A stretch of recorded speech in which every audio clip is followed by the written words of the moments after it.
I'm Adrian Finnegan, and this is Counting the Cost on Al Jazeera, your weekly look at the world of business and economics. This week, the US has dominated the global economy for decades, but the world is fractured by geopolitical tensions and globalization is facing a backlash. Is the economic order changing? Is it the US versus China? The trade war between the two nations is heating up. The competition between Washington and Beijing could accelerate the collapse of the old system. So what's the alternative? Developing nations have formed economic alliances like BRICS to counter the dominance of the West. But will it work?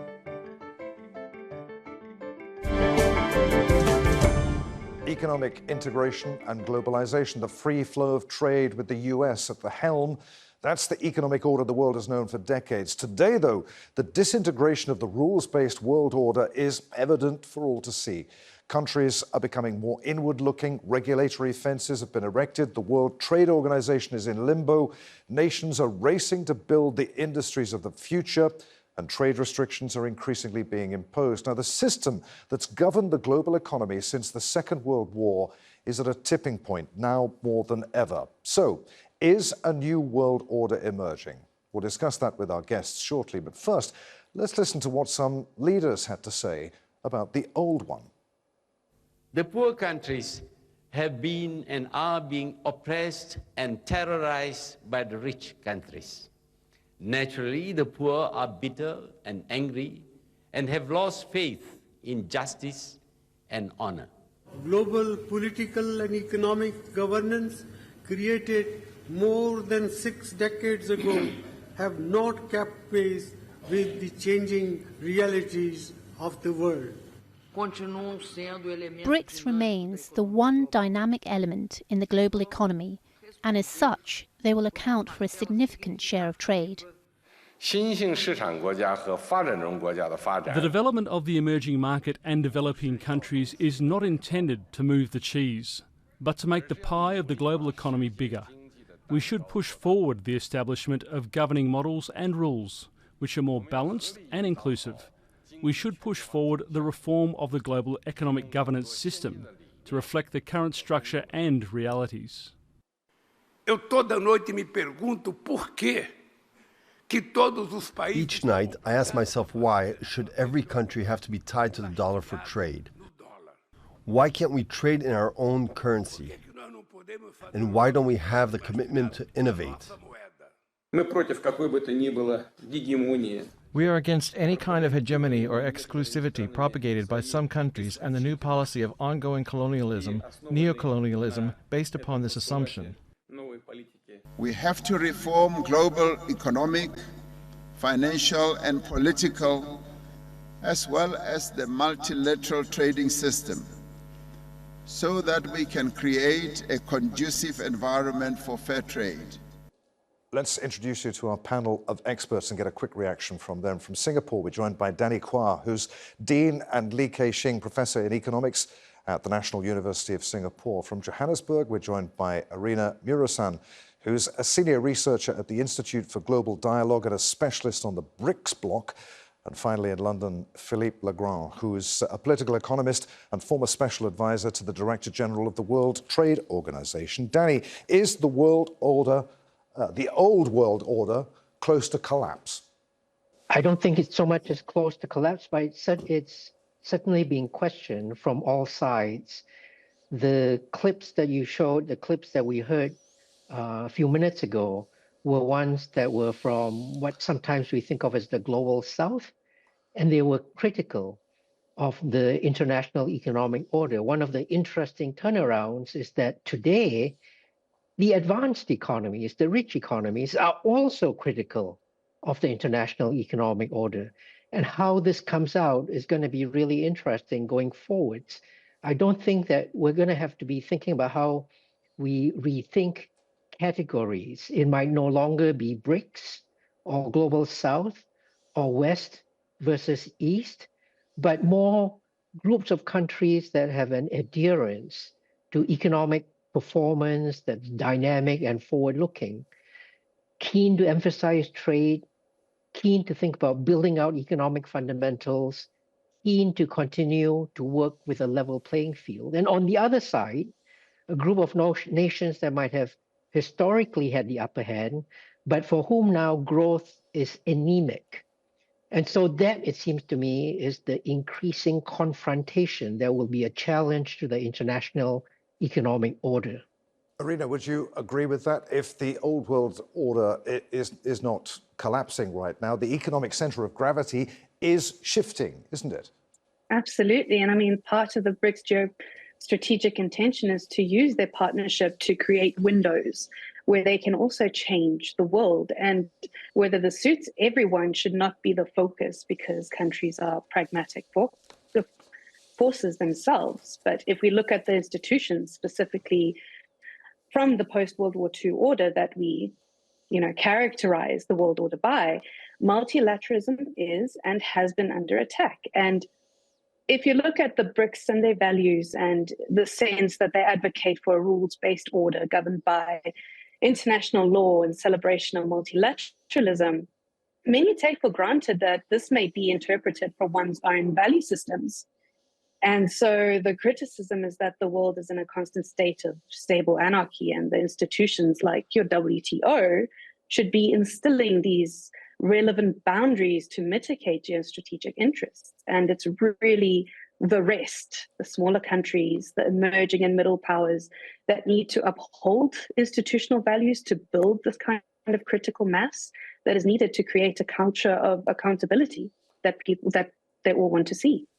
Philippe, what's gone wrong with the institutions that were designed to safeguard the old world order? Are they now defunct? I think what's changed is the old order, which is the one that prevailed since the end of the Cold War in the early 90s, was based on four pillars that have now crumbled. The first is Western economic dominance, and as Danny has said, the West has declined and the rest have risen. The second was an exceptional period of US geopolitical hegemony, and we now live in an increasingly multipolar world, which is characterized by geopolitical conflict between a still dominant US and a rising China. Thirdly, as Danny also noted, before there was a belief in open markets, which trumped pretty much everything, and now increasingly that is usurped by national security concerns and indeed industrial policy priorities, not just in the West, also in China, indeed, has always been the case. And last but not least, a US willingness to support international rules and to abide by them most of the time. And that's exceptional for a hegemonic power. And now that is no longer the case. It's no longer the case in the United States. It's not the case in China. Neither of them are willing to accept significant constraints on their economic policy making. And the upshot is, in the old economic order, the big question policymakers asked was, is it going to make us richer? And now the key priority is it going to make us more secure? Okay, before we go any further, trade and investment flows are settling into new patterns built around the top two economies, the US and China, who are racing to shape the norms and rules of the world's economic and political order. Washington is raising the heat on Beijing with investment curbs and trade restrictions, and China is redirecting large parts of its economy away from the West toward the developing world. Katia Lopez-Hodayan reports. The world is changing fast, and so is the global economic order. Trade wars between the U.S. and China are fueling much of the shift, forging new alliances and fracturing old ones. U.S. President Joe Biden recently issued a new round of tariffs on Beijing, affecting about $18 billion worth of Chinese products, including electric vehicles, batteries, and semiconductors. Bottom line, I want fair competition with China, not conflict, and we're in a stronger position to win that economic competition in the 21st century against China than anyone else. China has repeatedly accused the U.S. of bullying and of market protectionism. If the United States persists, China will take resolute and forceful measures to firmly defend its sovereignty, security, and development interests. Rising tensions between the U.S. and China are not new. I heard it was going to be terrible. They first escalated during Trump's presidency and have continued since. Much of the focus now turns to the European Union and who it will choose to do business with in the long term. China's industrial policy may seem remote as we sit here in this room, but if we do not respond strategically and in a united way, the viability of businesses in both our countries and around the world could be at risk. China is capitalizing on divisions. In a recent visit to Serbia, President Xi Jinping established stronger ties with the Eastern European country, which has been waiting for EU membership for over a decade. With the joint efforts of both countries, the China-Serbia Free Trade Agreement formally begins in July. Beijing is also building stronger ties with Iran, a longtime rival of Western governments. The war in Ukraine is another factor. It's disrupted energy supplies across Europe. And it's also weakened ties between Russia and the West, but it's strengthened them elsewhere, including parts of Africa. Zimbabwe is open for business and welcomes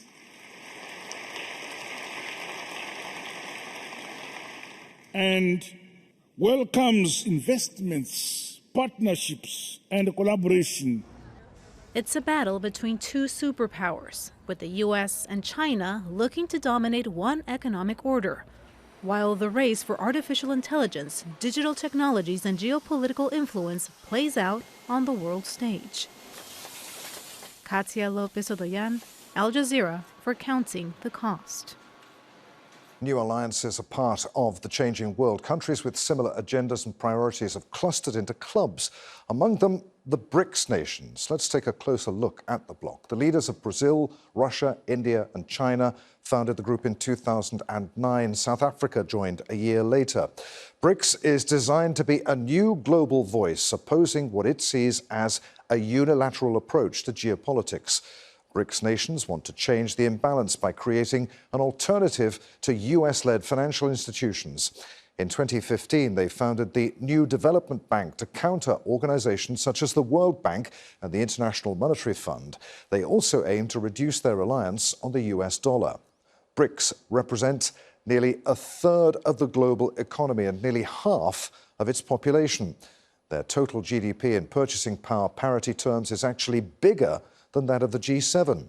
The bloc is growing too. The UAE, Iran and Ethiopia and Egypt joined this year. Saudi Arabia was invited to join. Its membership is pending, but its addition will only amplify the BRICS' ambition to become the champion of the global south. Arena, to what extent are the BRICS nations, countries like India and Brazil, who are trading their way to prosperity right now, reliant upon the old world order remaining intact, or is it holding them back?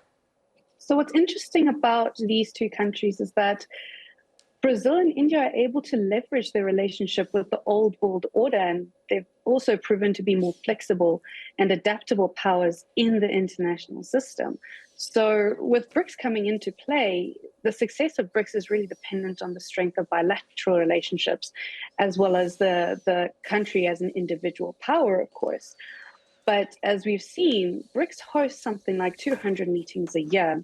And so you have an accelerated growth in political and economic cooperation, this constant meeting, which is definitely contributing to their success. Danny, with more nations joining clubbing together to make the most of their economic clout, what's the future for the US dollar, do you think? Will it remain the dominant currency? The future of the world reserve currency, the US dollar in this case, is going to depend on a whole range of factors, but likely high on that list is sentiment and confidence. And often that does not run parallel with or hand in hand with facts on the ground. Who's got the greatest coalition? So that is definitely a space to watch. But I would also be maybe a little bit averse to suggesting that the whole world wants to dive into an alternative world order headed by the BRICS nations or whichever other nation. 80% of the world lives in countries that are not a great power, And for many of us outside of that circle, what we want to see are principles that go into thinking about how world order can be constructed rather than simply who is where in that coalition. On this front, I think that we should be not so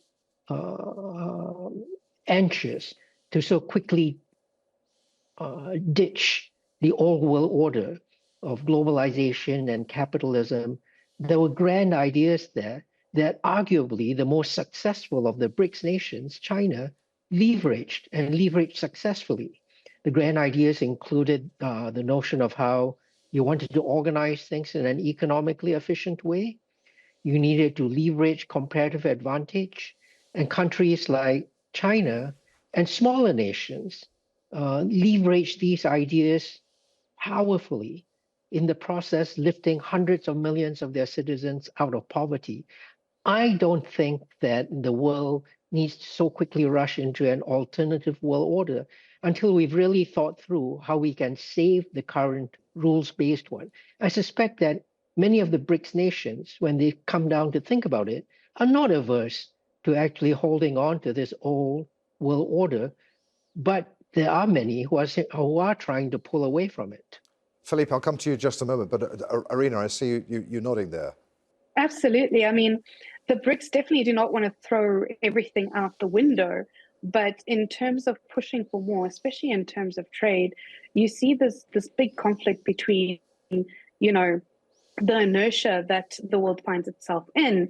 And when you look at the WTO going with this moment, you have moments of promise, especially in how countries want to work together for progressive causes, and how momentum sometimes for broader reform seems just to fizzle out. But countries are still trying to understand how to understand global supply chains. China has a major role in this and how it's going to be reconfigured, and how the future of global commerce is also going to settle, especially in the context of environmental concerns and sporadic geopolitical changes and challenges, and all while being faced with the failure of development amongst, you know, the WTO discussions. And the system is clearly not working for everyone, especially because the system suffers from this trust deficit we've been talking about. But this really drives home the desire for global reform, while trying to really hang on to institutions that mitigate existing formats and existing platforms. Philippe, who brings about this global reform then? I mean, how will it be done? Do you see the future being dealt increasingly by clubs like BRICS, like-minded or geographically grouped nations, instead of this global rules-based order? I wanted to ask you about the IMF. With alternative creditors like India and China available right now, what does the IMF have a future? I think it's important to make a distinction between a desire for a fairer global order, which is what many of the interviewees at the start of this program expressed, and indeed our other panelists have also expressed, and whether that's likely to happen as a result of the breakdown of the existing order. And I'm all in favor of greater fairness. I'm skeptical that the moves currently in play towards geopolitical conflict between the US and China, and the breakdown of international institutions like the WTO is going to lead to that fairer world. You know, the BRICS, remember, started off as a Goldman Sachs marketing slogan. It was then adopted by the leaders of those countries. It's not clear to me that they have a hell of a lot in common. You know, India and China are geopolitical rivals. Some are commodity exporters and some are commodity importers. Some, as Irina said, have closer ties to the West as well as ties to China. Others are clearly in an anti-Western camp. Economically, the ties between them aren't that significant. And in any case, they're only a small number of countries in a very large world. So I'm skeptical that the BRICS itself. Okay. In terms of reform of the international institutions, I think the WTO is probably was the most successful institution of the old world order. It was created on a wave of multilateral liberalization. There was the huge success of bringing China in 2001.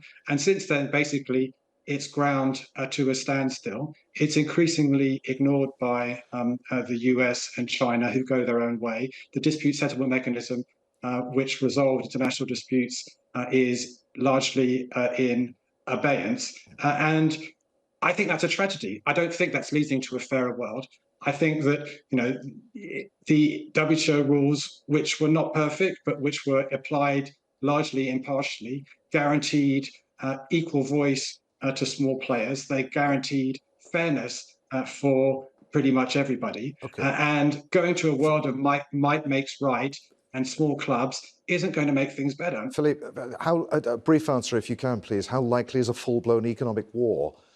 As you say, that with the WTO being toothless right now, how likely is a full-blown economic war between the US or the West and China?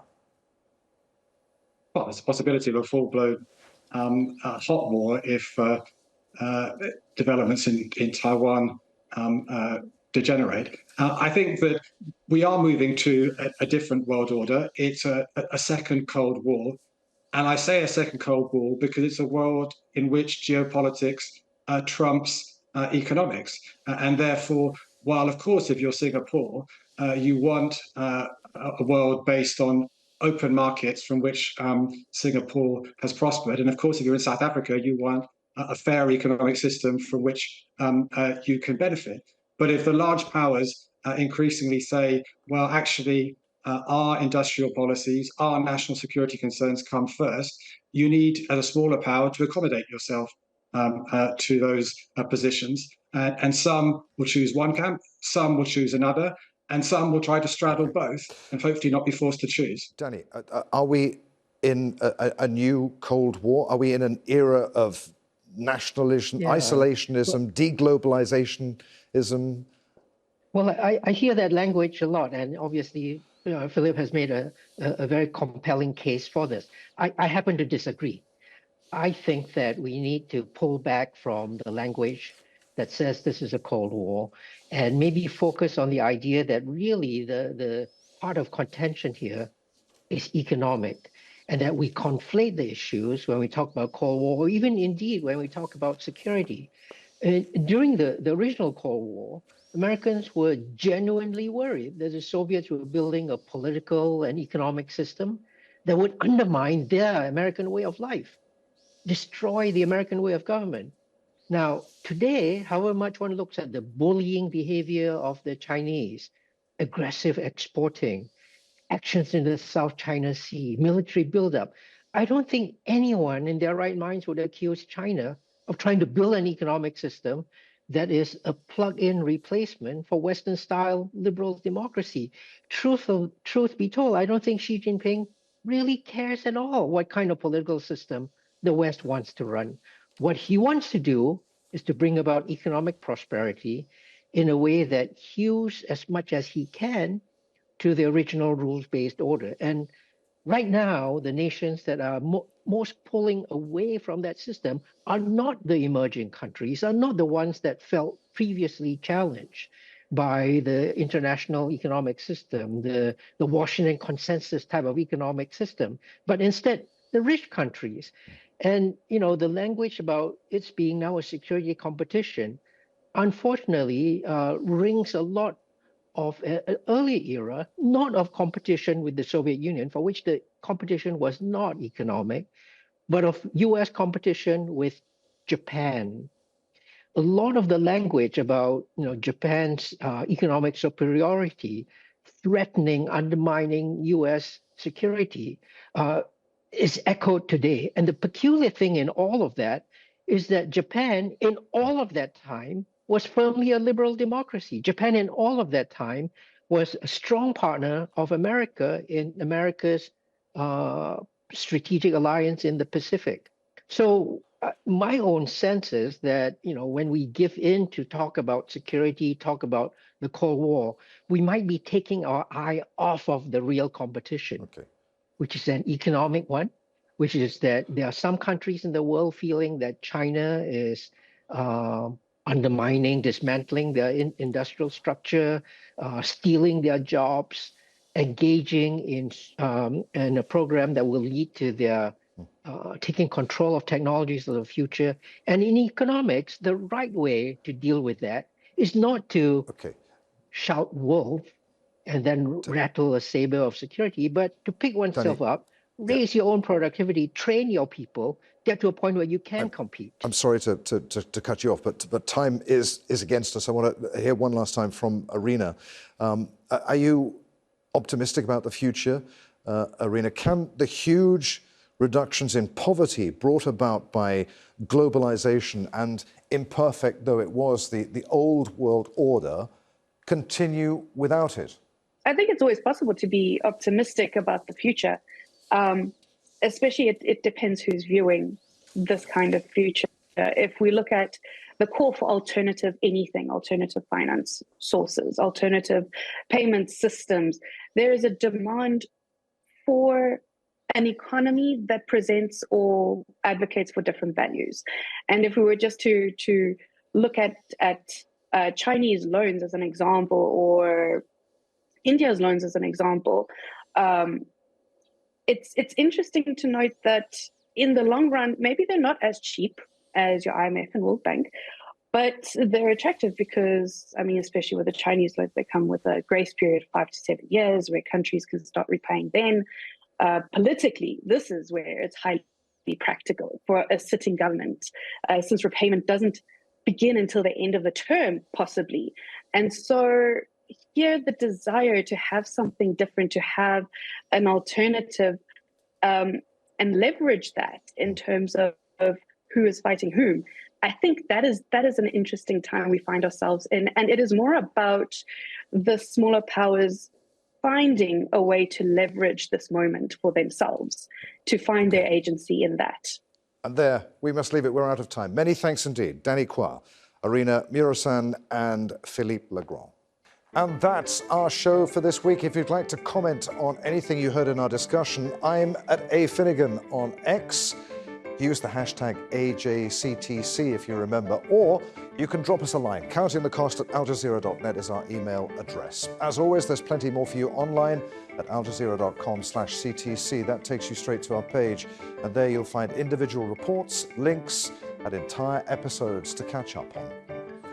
But that's it for this edition of Counting the Cost. I'm Adrian Finnegan from the team here in Doha. Thanks for being with us. The news on Al Jazeera is next.